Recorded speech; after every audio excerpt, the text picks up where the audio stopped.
Hello guys, আবার একটা নতুন ভিডিও নিয়ে এসেছি। দেখতে পাচ্ছেন কত সুন্দর লাল রং করা আছে। এটা কমপ্লিট পলিশ করা আছে। আপনারা যদি এইরকম সুন্দর সুন্দর খাট বা আমরা কিভাবে খাটগুলোকে রং করি যদি দেখতে চান, তাহলে আমাদের চ্যানেলটাকে সাবস্ক্রাইব করে যাবেন আর লাইক শেয়ার কমেন্ট করতে ভুলবেন না।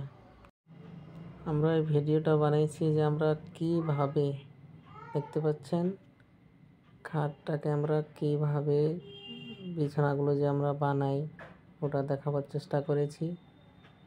ভিডিওটা বেশি বড় নয়, 1 মিনিটের শুধু আছে। ভিডিওটা দেখে যাবেন আমাদের মিস্ত্রিরা কেমন করে কাজ করে।